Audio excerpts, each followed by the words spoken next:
안녕하세요. 연애 5년, 결혼 11년 차 주부입니다. 그동안 아무에게도 말하지 못했던 이야기를 풀어보고자 글을 씁니다. 결혼 2, 3년 차 때 저는 정말 지옥 같은 나날을 보냈습니다. 5년이라는 연애 기간 동안 다정했던 남편은 온데간데 없이 사라져버렸거든요. 이직한 회사에서 스트레스를 많이 받는 건지 매일같이 화내고 물건을 부수고 소리치기 일쑤였습니다. 맞벌이에 육아와 살림까지 도맡아 하는 상태였는데 남편으로 인해 정신적인 스트레스까지 겹치면서 몸에 이상이 오기 시작하더군요. 해서 병원에 다니면서 신경 안정제를 먹으며 하루하루를 버텼습니다. 그러다 사달이 난 날 결국 저한테까지 폭행을 휘두르기 시작했고 차마 입에 담기 힘든 온갖 폭언을 쏟아부었습니다. 적반하장으로 이혼할 거니 부모님을 불러서 말씀드리자는 말까지 했었고요. 그러면서 저희 친정에 연락을 하려 하기에 말리고는 우선 시부모님께 연락해서 오시라고 했습니다. 그리고 있었던 일들을 모두 말씀드렸어요. 남편은 이혼을 원하는데 저는 가정을 지키고 싶다 하면서요. 사실 당시 이혼할 마음이 있었지만 차근차근 증거를 모으는 중이었기에 섣불리 말하면 안 될 것 같아 그리 얘기한 거였습니다. 아무튼 TV에서 보듯 네가 참아라 이런 멘트를 하실까 싶어 긴장하고 있는데 어머님이 먼저 입을 떼시더라고요. 무슨 일이 있어도 폭력은 안 되는 거다. 병원비 줄 테니 상담받고 또 그러면 위자료 받고 이혼해라 하시면서요. 이후 아버님은 남편을 혼내셨고 저한테는 저 자식이 집 나가라고 하면 절대 나가지 말고 쟤를 내쫓아라. 안 되면 나한테 연락해라 하고 말씀하셨습니다. 실제로 본인 부모님이 해주신 집이라며 나가라고 위협해서 쫓겨난 적이 있었거든요. 아무튼 두 분 다 제 편을 들며 남편을 혼내시고는 댁으로 돌아가셨습니다. 그 이후부터 남편에게 변화가 생기기 시작하더라고요. 본인 편을 들어줄 거라 생각했는데 막상 부모님께서 제 편을 드시니 당황한 건지 그도 아니면 잘 살 마음이 들었는지는 모르겠지만 폭력은 아예 없어지고 폭언도 많이 줄어들었습니다. 가끔 못 참을 땐 본인 머리를 쥐어뜯긴 했지만 저에게 향했던 폭언과 폭행은 대부분 없어졌어요. 아무래도 아이도 커가고 일도 자리를 잡으면서 마음의 여유가 조금 생긴 이유도 큰 듯 했습니다.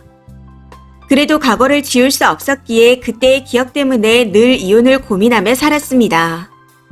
한 번이라도 폭력성이 나온다면 바로 끝이다 하는 마음으로요.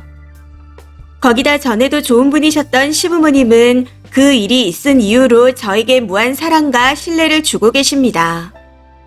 예를 들어 남편이 심하게 화날 때마다 제가 어머님께 전화해서 다 털어놓았습니다. 솔직히 말씀드리면 시어머니가 미운 마음까지 들었거든요. 아들을 왜 이런 놈으로 만들어놨나 싶어서요. 그런데 그때마다 어머님은 남편 흉을 보면서 제 편을 들어주고 위로해 주셨습니다. 한 번은 얼굴 보고 얘기를 하는데 펑펑 우시면서 네가 얼마나 힘들었을지 상상도 안 된다. 내가 미안하다 하고 말씀하시더라고요. 그 모습에 저도 눈물이 나서 앞으로는 어머님께 말씀 안 드릴게요.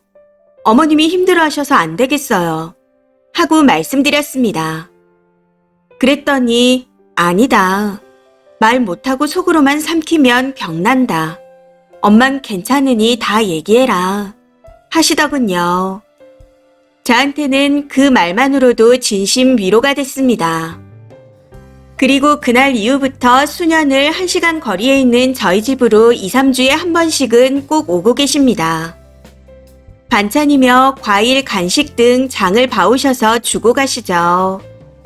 집에 들어오라 말씀드려도 안 들어오시고 밖에서 점심을 사주시고는 돌아가십니다. 제가 상을 차렸다고 들어오시라고 하는 날은 맛있다, 고맙다, 그래도 힘드니까 다음에는 밖에서 먹자 하고 말씀하시며 집에 가실 때 밥값이라고 10만 원씩 지어주고 가십니다. 그리고 시댁에 가서도 절대 집안일은 안 시키시고 제가 하려고 해도 못하게 하세요. 명절에도 가면 다 차려 놓으시고요. 아버님은 며느리 고생 안 시키려고 아빠가 새벽부터 전 다 부쳐놨다 하고 웃으면서 말씀하십니다. 참고로 저희 시댁에는 제사가 없습니다. 제가 결혼하고 난 후 어머님이 다 없애버리셨거든요. 그리고 언젠가부터는 어디 놀러 갈 거라고 명절에도 오지 말라고 하셨는데 알고 보니 그냥 집에 계셨더라고요. 그때부턴 저도 오지 말라 하셔도 가서 외식하고 옵니다. 거기다 아버님이 종종 용돈을 주시는데 100만 원 단위의 돈을 봉투에 넣어 꼭 저한테 주십니다. 주시면서 엄마들 사이에서 기죽지 말고 커피라도 싸라. 놀러 가서 맛있는 거 사 먹어라. 다른 데 쓰지 말고 꼭 예쁜 옷 사 입어라. 이건 비밀이다. 하고 몰래 주십니다. 그렇게 주셔도 제가 딱히 무력이 없는 편이라 남편한테 공유하고 생활비로 쓰긴 하지만요. 다만 저는 금전적인 걸 떠나서 늘 남편과 살아줘서 고맙다 미안하다 말씀해 주시고 남들한테 제 칭찬을 해주시는 게 진심으로 느껴져서 감사할 뿐입니다. 친정 엄마에게 늘 맞고 욕먹고 자라서 모정이란 걸 잘 못 느낀 저에게는 시어머니가 오히려 친정 엄마 같고 편하고 애틋해졌네요. 그래서 자식이 이혼당해 속 썩이실 걸 생각하니 참고 살게 됩니다. 아마도 두 분이 돌아가시기 전까지는 이혼을 못할 것 같아요. 물론 폭력을 휘두르면 바로 끝이지만요.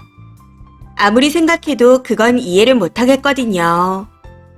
만약 어머님이 혼자가 되시거나 아프시면 남편이 없더라도 제가 모시고 싶습니다. 이 모든 것들이 본인 아들을 생각해서 그러는 거라는 것. 그리고 막상 닥치면 아들 편을 들지도 모른다는 걸 알고 있지만 그래도 진심이라 믿고 살고 있습니다. 이런 바보 같은 사람도 있네요. 간단하게 털어놓고 싶은 마음에 글을 쓰게 되었는데 두서 없이 길어진 것 같아요. 우픈 제 얘기가 재미없을 수도 있겠지만 그냥 어디에라도 이야기를 한번 풀어보고 싶어 글을 써봅니다. 긴 글 읽어주셔서 감사합니다. 댓글입니다. 첫 번째. 며느리 편드는 게 본인 아들을 위한다고는 해도 수년을 한결같이 저리 행동하시는 시부모님들은 거의 없어요. 한두 해 정도 며느리 편을 들다가 슬슬 눈치 봐서 그냥저냥 살 것 같으면 며느리 도리 찾고 네가 잘해라 하는 분들이 대부분이죠. 쓰니는 남편 복이 시부모 복으로 치환된 케이스인가 봅니다.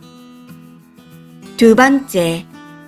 아들놈을 잘못 키워서 남의 딸을 때리게 했으면 당연히 사죄하고 이혼할까봐 잘해주는 게 당연한 겁니다.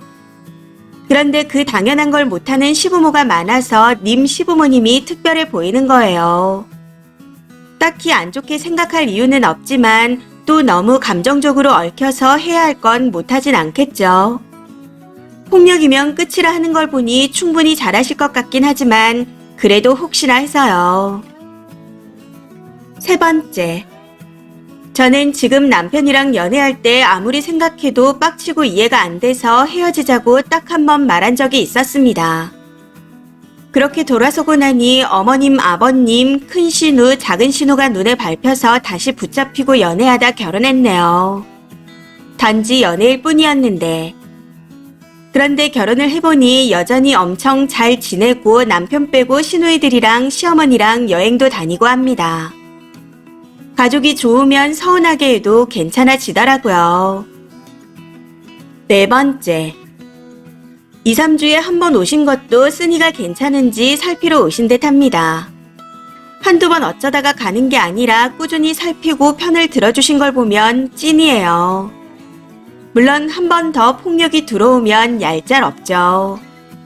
남편도 자기 뒷배가 없다는 걸 잘 아니까 태도를 점점 고치는 것 같은데 앞으로 더 당당하게 잘 살아가세요. 다섯 번째. 예전에 여자는 무엇으로 사는가라는 드라마가 있었는데 부부 생활이라는 게 이상한 포인트에서 깨지고 예상하지 못한 연유로 이어지게 되더라고요. 저는 부부 사이가 나빴다가도 제사 지내고 나면 풀어진다는 여자분도 봤습니다. 일가 친척들이 다 며느리를 칭찬하고 금일봉을 앞치마에 찔러주며 다독여주니 미웠던 남편에 대한 마음이 어느 순간 풀어져 있었다고. 어쨌거나 님도 잘 사신다고 하니 다행입니다. 이번 사연은 여기까지입니다. 시청해주셔서 감사합니다.